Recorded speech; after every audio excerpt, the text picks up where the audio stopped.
Heavy metal, the genre that's at least 50 years old, with most people crediting Black Sabbath's self-titled first album in 1970 as the birth of the genre as we know it today. Metal as an art form has taken many twists and turns over the years and has had its ups and downs in both popularity on the charts and amongst its fans. For fans of metal, the 1990s seemed to be a dark period, with most appreciators of the genre dogging on the decade.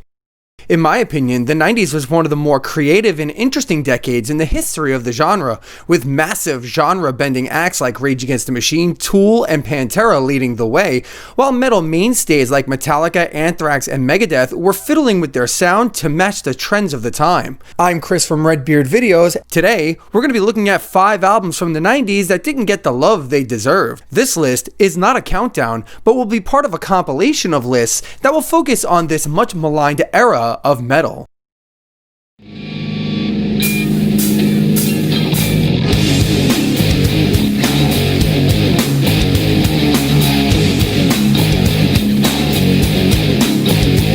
Very much a result of the debauchery and indulgences of the 1980s, when hair metal ruled the roost and rock and metal was all about partying and hooking up with women.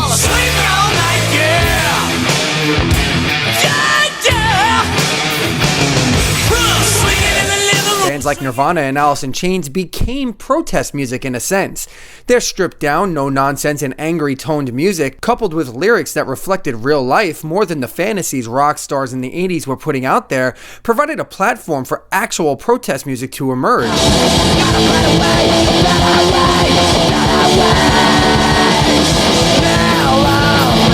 The band most associated with politically driven protest music is of course Rage Against the Machine, and they achieved massive success with that style. Set up like a deck of cards, sending us the early grace for all the diamonds.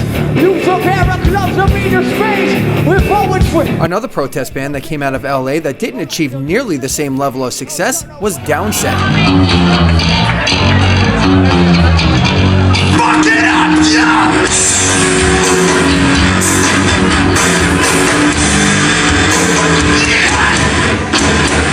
Their self-titled debut, released in 1994, is still to this day a very relevant and hard-hitting piece of protest art.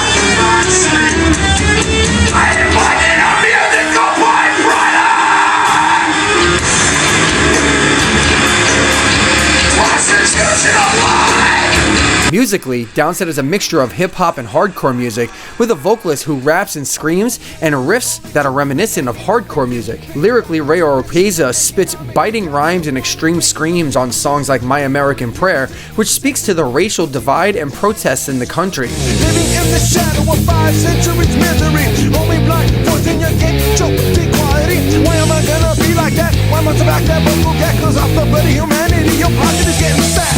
To Ritual, which dives into the vile abuses to women. Say, what have we done to mother, sister, daughter, lover, beat them down to submission into that corner of constant fear. Humanity reduced to a sexual commodity, objectification, pretty faces, molded imagery. To Breed the Killer, which is a snapshot of race-on-race crime in LA in the 1990s. Fratricide, homicide, suicide, genocide. They wanna kill them niggas and play back silently. Fueled by hate and fear and forced self-denial. Black, brown, kill brown, LA style. Straight up riff-tastic. One blistering hardcore riff after another, both guitars and bass get their opportunity to bob your head on this album, and even though it has some rough production at times, this album holds up very well, even over 25 years later.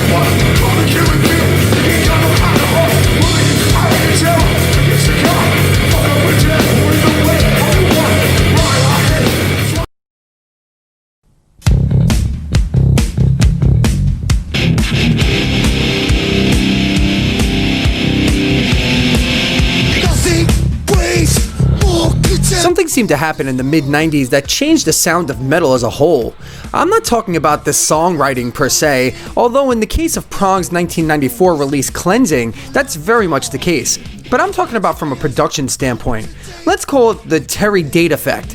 I feel like from the early 90s until the late 90s, every time I heard a gigantic, punchy drum sound on an album, inevitably it turned out to be a Terry Date produced album. Well, it'll come as no surprise then that Prong's Cleansing was the beneficiary of not only Terry Date's wizardry, but a shift in musical tone as a whole. I come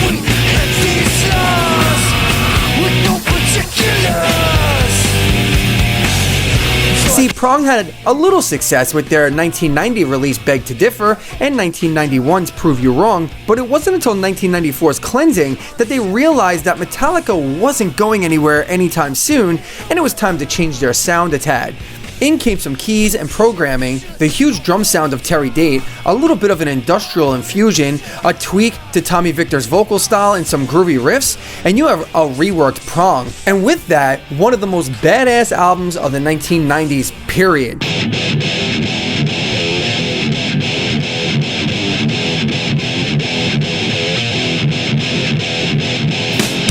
From the monstrous opening riff of the first cut Another Worldly Device to the blistering cut rate.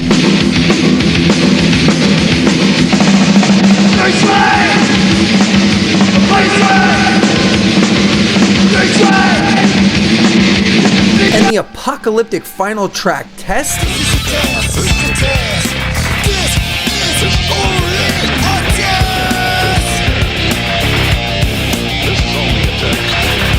Cleansing is hard-hitting riff after hard-hitting riff. And groove? Cleansing has that in spades with Whose Fist Is This Anyway?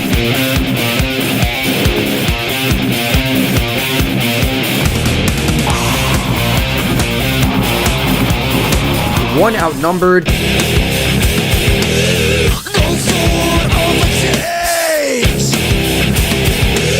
And No Question. You've got punchy groove after punchy groove.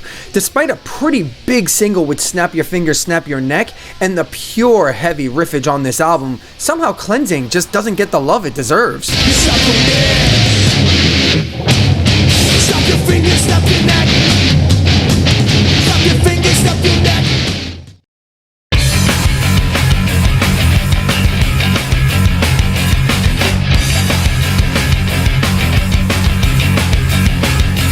I will never ever understand how some bands did not achieve massive success.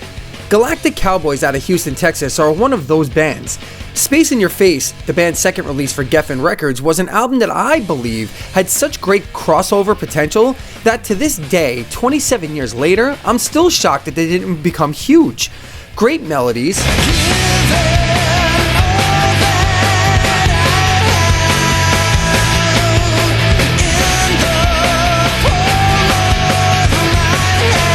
Check. Tremendous harmonies that rival the Beatles at times.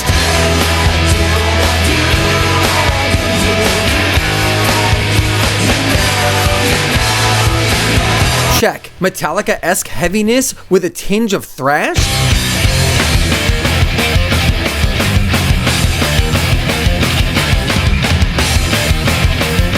Check. Interesting style and decent looking guys even. Check. They had it all except for actual success. This is just a hypothetical story. Now someone, let's just say it's me. Sadly, this lack of success led to the band eventually just fizzling out in 1999 after releasing 4 more really great albums. Honestly, I could have picked any of the Cowboys albums for this list, but Space in Your Face is across the board the best album they put out.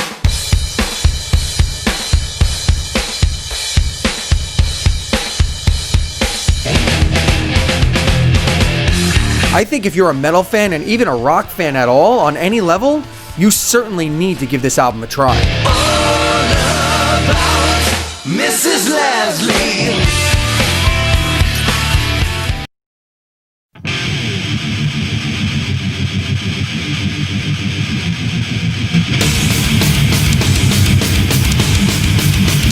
This album, 1993's River Runs Red, should come with a warning label on it for a multitude of reasons. First things first, if you're a depressed person, beware.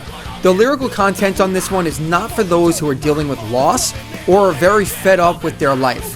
I'll dive into that aspect of it in a moment. The other warning is, from a musical standpoint, you may want to punch something or someone, and if not that, you will at the very least want to jump around and into something or someone.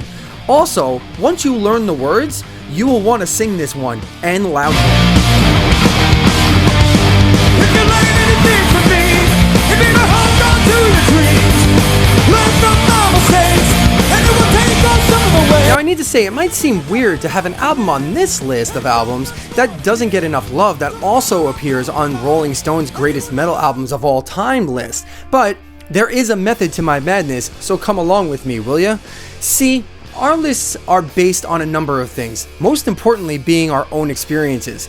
I never, repeat, never hear anyone talk about this album ever, which shocks me.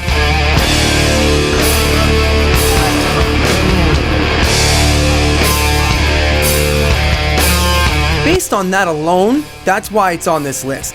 The other reason is, I stopped paying attention to Rolling Stone and their music sensibilities a very long time ago. Okay, so the album.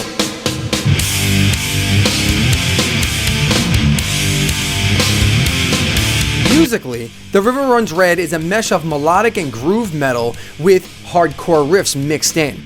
Lyrically, the album is a concept album coming from the perspective of a young person, probably 18 to 21 years old, that's dealing with suicide, alcoholism, and issues surrounding abandonment and abuse.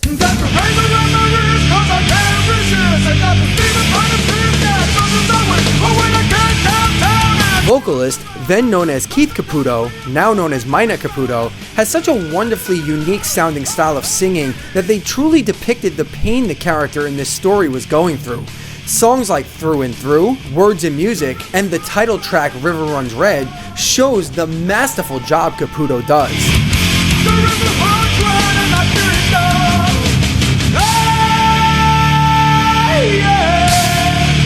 Musically, you'd be hard-pressed to find an album with so much riffage and groove in the 90s not called Vulgar Display of Power or Las Exorcisto, with the fist-pumping chant fest of Underground.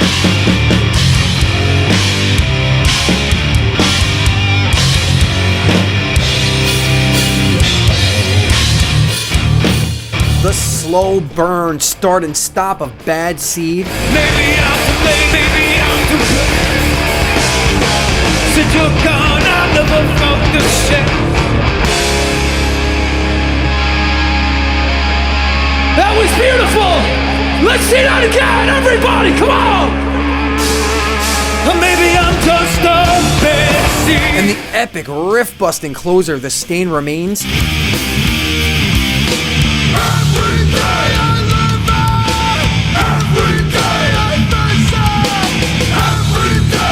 You have an album chock full of straight up badassery from start to finish.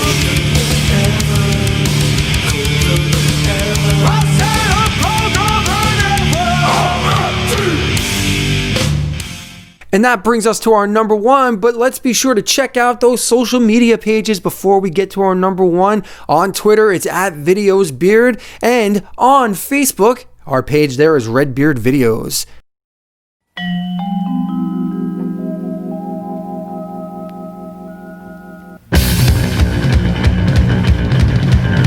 Despite being a huge album when it came out in 1993, being certified gold in sales and cracking the top 10 on Billboard's album charts, Sound of White Noise is not talked about amongst Anthrax's best. How? Maybe it's because it was a huge departure in sound and style from their previous albums. Everything is perfect. Sing it. And that's it. Maybe it's because it was the beginning of the John Bush era. Maybe it's because since Joey Belladonna returned as lead singer in 2010 for seemingly good, Anthrax themselves have completely ignored this album.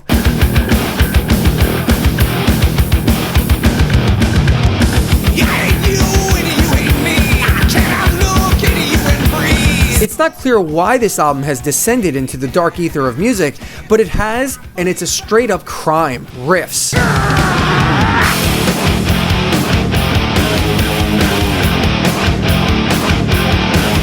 Melodies.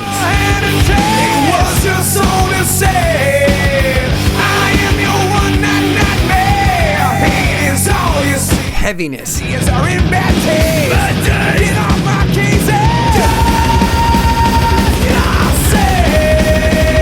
Even a power ballad of sorts.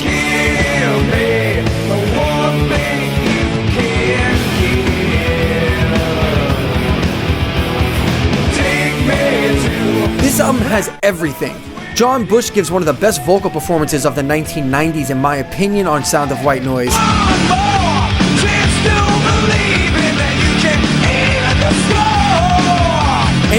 song on this album fucking kills. I'm just hoping that someday John Bush and the Anthrax guys can bury the hatchet and do like a 30th anniversary tour for the album in 2023. Huh? Can we do it?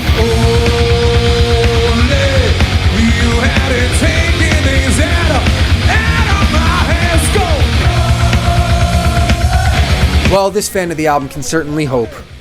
And that's our list for this episode. There are very, very many great albums from the decade of the 90s that have been criminally overlooked, and I'm sure that we will be taking a look at many, many more in the future. If you could think of any of those albums that you'd like to see discussed, throw them down in the comments below, hit that like button, maybe even hit a subscribe button, and don't forget to check those socials, and you can see more videos like this one in the future. Thank you so much for watching, and we will talk to you soon. Bye-bye.